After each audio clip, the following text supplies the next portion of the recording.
Hello, and welcome to Tales for Life. In each episode of this podcast, we'll explore a folk or fairy tale from a different culture or region and discover the life lessons, values, and morals they offer that we can use today. Join me on the journey through the magical and meaningful world of folk and fairy tales.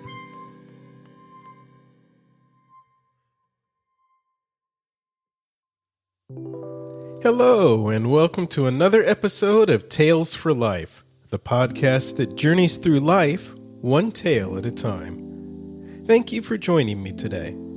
Today's episode is a short one, brief enough to fit into the corners of your day, but carrying a message that's worth holding on to for a long, long time.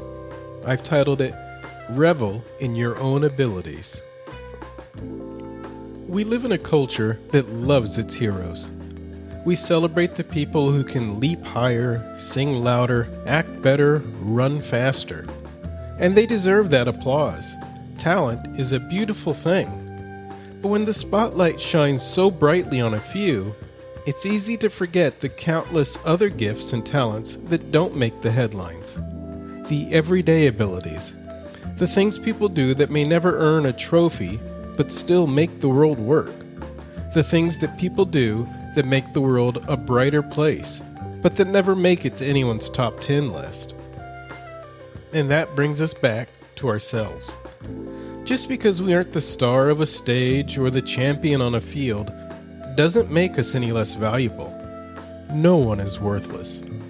It simply means our strengths live in different places, in other skills, other roles, other areas of life.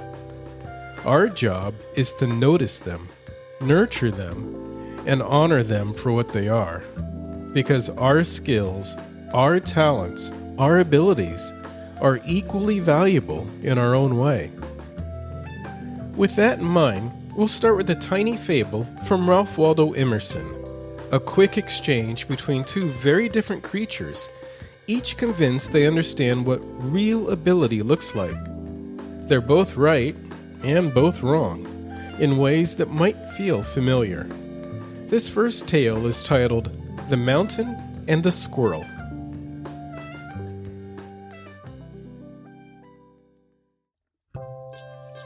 The mountain and the squirrel had a quarrel, and the former called the latter Little Prig.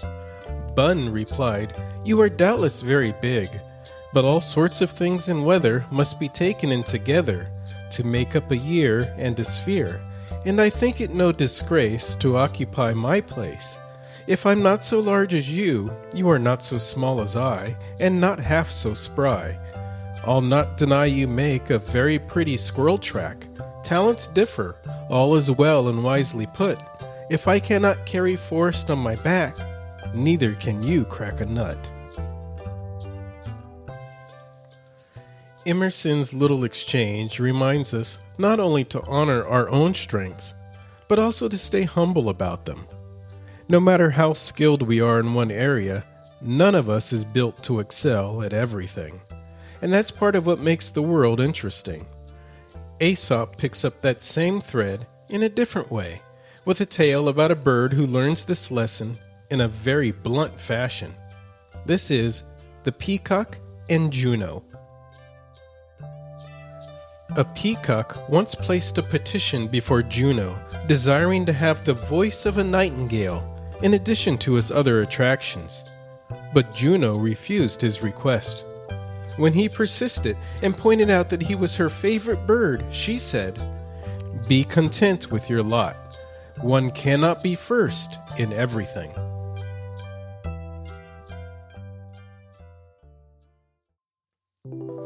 This week's episode may be brief, 2 small fables, each only a handful of lines, but the lessons they carry have real staying power. These are the kinds of truths that deserve to be tucked into our pockets and brought into our daily lives, because they shape how we see ourselves and how we see each other. First, remember that we're not all good at the same things. Emerson's squirrel makes that point beautifully. It can't hold up a forest, but the mountain can't crack a nut. Our talents don't need to match to matter. So if you take pride in your own abilities, and you should, don't use that pride to diminish someone else's. They have strengths too, even if they're different from yours. And if someone tries to tell you that your skills don't measure up to theirs, think back to the squirrel's calm reply. You can acknowledge their gifts without forgetting your own. There's plenty of room in this world for greatness in many directions. Second, don't fall into the trap of believing you need to be great at everything. No one is. That athlete you admire might be extraordinary on the field, but hand them a violin or a script, and the story changes.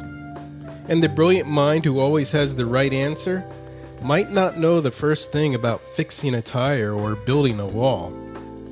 This isn't a reason to judge anyone. It's a reminder to give yourself grace. You don't need to excel everywhere. You just need to recognize and cultivate the gifts that are yours. As you move through the week, carry these lessons with you and keep them close. Celebrate what you can do, honors what others can do, and let go of the pressure to be everything at once. Thanks for listening, and I'll see you next time on Tales for Life.